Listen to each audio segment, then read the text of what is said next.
আজ আমরা শিক্ষক শিক্ষিকাদের কোন রকম ভোগান্তি ছাড়াই অনলাইনে তাদের প্রাপ্য টাকা যার যার ব্যাংক অ্যাকাউন্টে পাঠিয়ে দিতে সক্ষম হয়েছে। তার জন্য আমি আল্লাহ রাব্বুল আলামিনের দরবারে হাজারো শুকরিয়া আদায় করছি। ফ্যাসিবাদী চক্রের লুটপাটের কারণে অবসরপ্রাপ্ত শিক্ষক শিক্ষিকাগণ 2022 সাল থেকে এই তহবিল হতে কোনো টাকাই পাচ্ছিলেন না। আজকের এই অনুষ্ঠানের মাধ্যমে দেশের বেসরকারি স্কুল, কলেজ এবং মাদ্রাসার অবসরপ্রাপ্ত 1 লক্ষেরও বেশি শিক্ষক শিক্ষিকা 2022 সালের পর অর্থাৎ দীর্ঘ 4 বছর পর সরকারি দুটি ফান্ডের তাদের জমানো টাকার একটি অংশ ফেরত পেয়েছেন এবং পেতে যাচ্ছেন ইনশাআল্লাহ। এই দুটি তহবিলের একটি হচ্ছে বেসরকারি শিক্ষা প্রতিষ্ঠান শিক্ষক ও কর্মচারী কল্যাণ ট্রাস্ট এবং অন্যটি অবসর সুবিধা বোর্ড। এই দুটো তহবিলে জমানো টাকার একটি উল্লেখযোগ্য অংশ প্রাপ্তির মধ্যে দিয়ে 70,000-এরও বেশি শিক্ষক শিক্ষিকার জীবনে কিছুটা হলেও অনিশ্চয়তার অবসান হবে।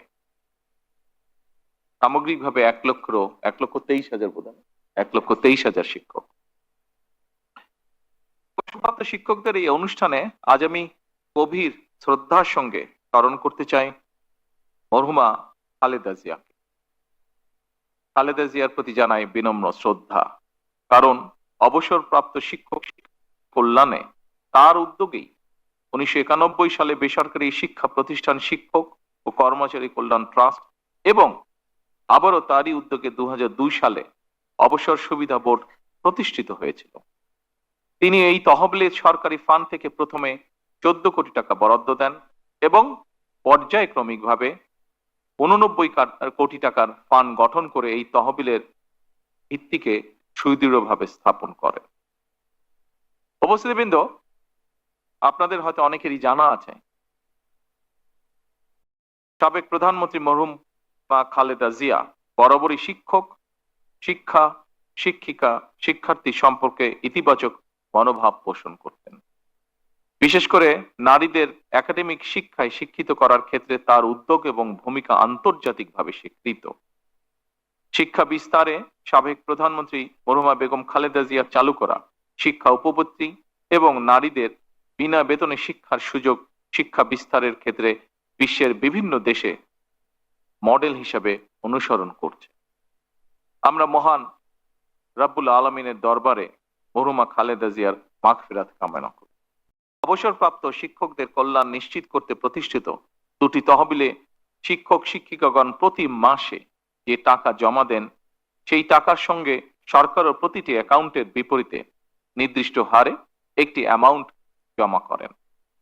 এর উদ্দেশ্য হলো দীর্ঘ চাকরি জীবন শেষে অবসরে যাওয়ার সময় প্রত্যেক শিক্ষক শিক্ষিকা যাতে একটি ভালো অ্যামাউন্ট হাতে পান। উদ্দেশ্য মহৎ হলেও দুর্ভাগ্যের বিষয় হচ্ছে চাকরি জীবন শেষে অবসরে গিয়ে এই টাকা উত্তোলন করতে শিক্ষক শিক্ষিকাদেরকে নানা ধরনের ভোগান্তি পোহাতে হয়েছে, যার একটি বাস্তব ভিডিও আমরা কিছুক্ষণ আগে দেখেছি। অত্যন্ত দুঃখজনক ভাবে বলতে হয়, এই টাকা উঠাতে গিয়ে নিজেদের প্রাপ্য টাকা তুলতে গিয়ে তাদেরকে ঘুষ দেওয়ার অলিখিত নিয়মও পালন করতে হয়েছে বা বাধ্য হয়ে করতে হয়েছে।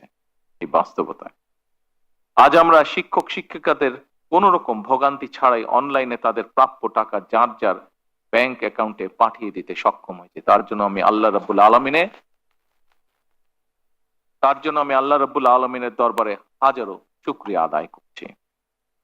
শিক্ষক সমাজ যারা নীতি নৈতিকতা আর আদর্শের বাণী শিখে লাখো কোটি শিক্ষার্থীদের বড় করে তুলেন, তাদেরকেই যদি ঘুষ দিয়ে টাকা তুলতে হয় কিংবা অফিসে ঘুরে ভোগান্তি পোহাতে হয়, আমি মনে করি সেটি শুধু শিক্ষকদের হয়রানি নয়, বরং জাতি হিসাবে আমাদের হীনতাই প্রকাশ পায়।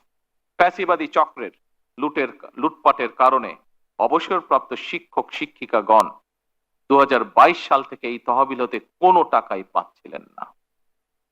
বর্তমান সরকার রাষ্ট্র পরিচালনার দায়িত্বে আসার পর অবসরপ্রাপ্ত শিক্ষক শিক্ষিকাদেরকে অবসরকালীন সুবিধার টাকা দেওয়ার সিদ্ধান্ত গ্রহণ করে, কিন্তু দেখা যায় এই ফান্ডে পর্যাপ্ত অর্থের সংস্থান নেই।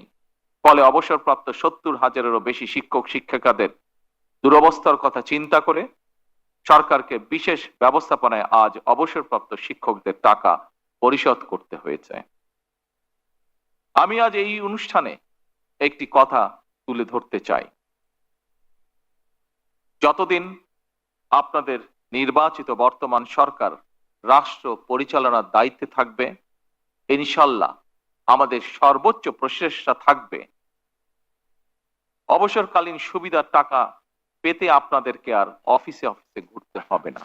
আমাদের সর্বোচ্চ চেষ্টা থাকবে ইনশাল্লাহ আর কোনো ভোগান্তি আপনাদেরকে পোহাতে হবে না এই সংক্রান্ত বিষয়।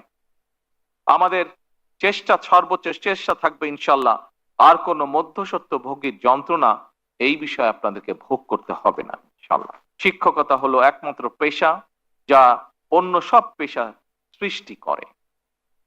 আপনারা শিক্ষকতা পেশা থেকে অবসর গ্রহণ করলেও আপনাদের কাছ থেকে শিক্ষা নিয়ে অসংখ্য শিক্ষার্থী নিজেদেরকে নানা পেশায় প্রতিষ্ঠিত করেছে এবং বর্তমানে করছে এবং ভবিষ্যতেও করবে। এখানেই একজন শিক্ষকের সার্থকতা। সুতরাং আপনারা প্রচলিত নিয়মে শিক্ষকতা পেশা থেকে অবসর গ্রহণ করলেও শিক্ষক হিসাবে আপনাদের দায়িত্ব শেষ হয়ে যায়নি। আপনারা এখনো সমাজের শিক্ষক। বাংলাদেশের আহ্বান কালের ধর্মীয়, সামাজিক এবং পারিবারিক মূল্যবোধ প্রতিষ্ঠায় এখনো জনমানসে আপনাদের ভূমিকা সর্বজনগ্রাহ্য।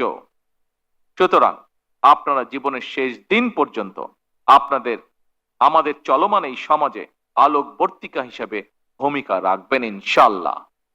এই প্রত্যাশা ব্যক্ত করে এবং আপনাদের সুস্বাস্থ্য কামনা করে আমার বক্তব্য শেষ করছি। আসসালামু আলাইকুম। আল্লাহ হাফেজ। বাংলাদেশ জিন্দাবাদ।